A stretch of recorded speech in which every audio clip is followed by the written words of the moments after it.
What do I use to get a video in and out to you like I'm doing today? That is the question. We're going to talk about it. So I love the current setup that I have. And if I could do it a little bit differently, which hopefully you'll see in the coming weeks, the only thing I would do differently is I would probably move to my couch with a blanket. But at this point in time, for the life that I am living, I love the current setup that I have.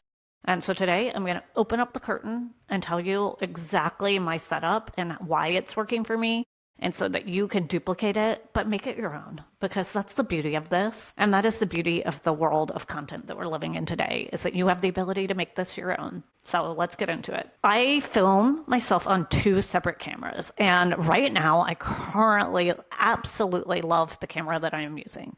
So the 2 different cameras that I use are, one, the camera that is built into my MacBook Pro. And it is very clear when I'm using that because I am talking to the camera and then looking down, and it's just sort of a little awkward, but I'm square to the background, right? So my computer sits on my desk faces this straight cabinet behind me, and I'm sitting like this. And it is just, like I said, the built-in camera. I have wanted to get a fancy desk camera that has a wide angle, but frankly, I make no money directly from the content, and so I don't really want to invest in that right now. I obviously make money based on people that come and find my content and hire me from the perspective of consulting. But for me, I've always said, if I want to get camera and fancy tech tools, my plan, and this is just the constraints that I put on myself, I said, if I had ads running in my feed, or I'm sorry, if I had ads running on my channel, that's when I would buy something superficial, like different tech things, right? Like an extra camera or a fancy webcam and things like that. I've just always felt those to be like incredibly indulgent. And so for me personally, I use the camera that's built into my MacBook Pro. And then the second camera that I have, which is a Sony, I have to lean in and look. It's a fancy one, but fancy meaning fancy and decently economical. Sony ZV-1 is what it's called. You'll have to Google it. And for this camera, what it is it's the most popular vlogging camera.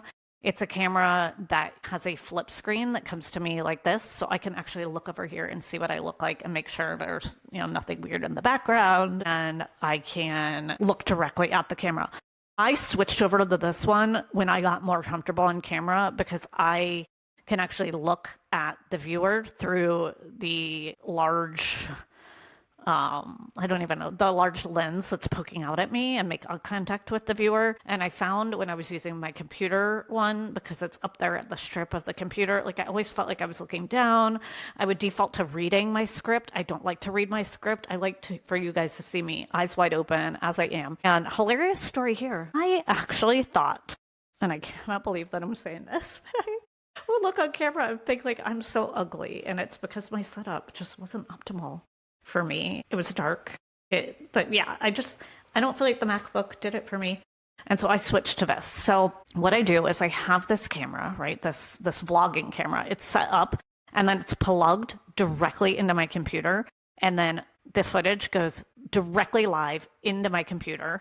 And then I don't have to deal with the card and taking the card out and then getting the file on there and then uploading it to my editing software and then editing it and then getting it to you. And actually, even better than that, I film directly into my editing software. And I want to talk about that for a little bit because I've been testing new things. So completely unsponsored. So that's how you know it's for real. I use Riverside. I absolutely love Riverside.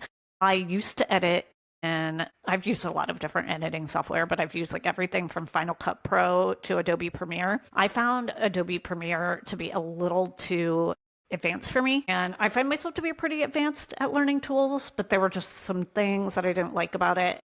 You guys, I am not trying to be this amazing editor. I'm trying to just get information out there at this point. I'm focused on volume, not this fancy editing. I'm not an editor. I don't have a half day or even a day to spend on content. I really need to get content from my brain to my audience, period, end of story. And if you don't like it because I don't have fancy editing and I don't know how to use a big production, then you're not the audience for me. That is what I have accepted. There are plenty of people on this earth that want real information, and I just cannot obsess at that. And I don't have the disposable business income to spend on that. So I use Riverside, I use my Sony vlogging camera, and I film directly into Riverside, which brings me to my second that I've started using this week and my thoughts around it. So I started using Descript as well. And I started using Descript probably in a way that I wouldn't recommend or actually I made the purchase decision in a way that I wouldn't recommend, but we'll talk about that. So for Descript, I just kept seeing like all these fancy YouTubers using Descript and showing how they were editing with Descript. And frankly, I liked the results. I think there's certain things that are lacking in Riverside. I think with Riverside, I don't actually love their editing. I think it's very clunky. I can do basic editing. I can clean it up. I can remove pauses, ums, uhs. I actually really like their AI features. But when it comes to adding text on screen or adding GIFs or adding B-roll, it's just not the best and it's slow and I don't know. But I wanted to try Descript. And so this past week, I bought a subscription to Descript. So 2 editors. And by the way, I film right into that too as well, just so you know. So 2 editors, Riverside and Descript. I've been trying both. And what I'll do for this video to just show you is what I'm going to do is I'm going to film it in Riverside and then I'm going to edit it in a combination of Riverside and Descript. And then you'll get to see. So let's talk about that for a little bit because I really think that that's important in a couple different fashions. So the first recommendation that I have for you is if you're ever going to buy a tool for content short of a camera or your phone, I would highly, highly recommend not doing the whole entire year. I've done that in the past where I've bought an entire year because you get that discount, but then you're locked into it until you've actually used it.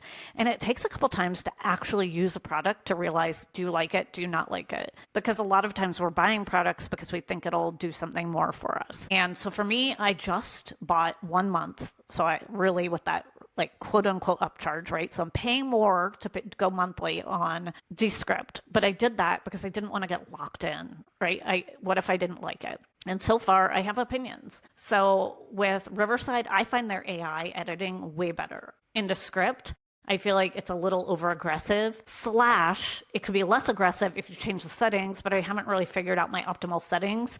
So I notice in the videos that I edit with Descript, I am like cut short on parts and that drives me nuts. I like aggressive editing because I am a slow talker, but not that aggressive. But then again, it could be how I set it. So it's just kind of a little bit more of a learning curve, but the things I love about it, I do love how you can change views, you can zoom in.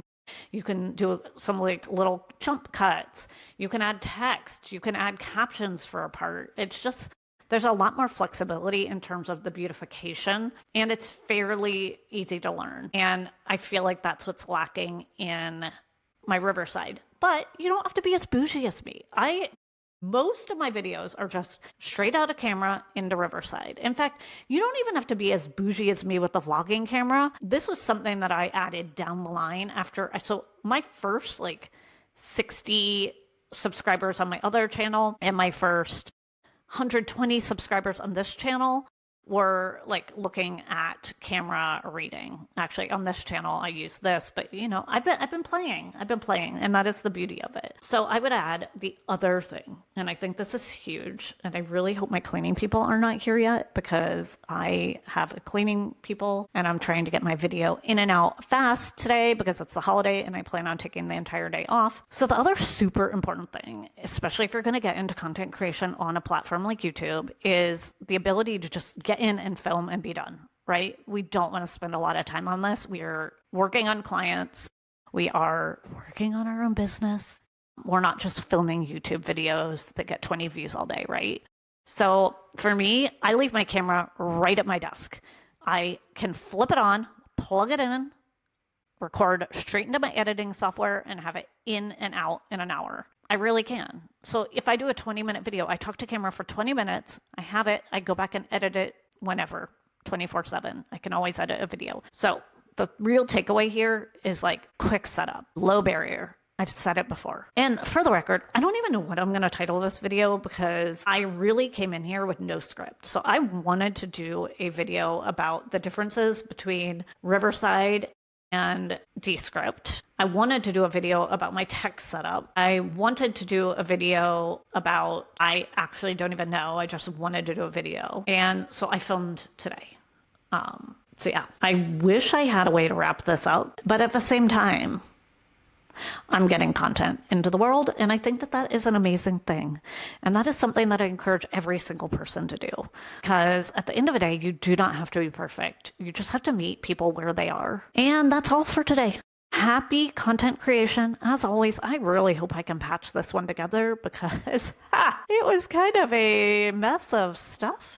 And I followed no script because my phone is charging. But alas, here we are making content, because content keeps the world afloat. Happy content creation and Thanksgiving, and thank you so much for watching.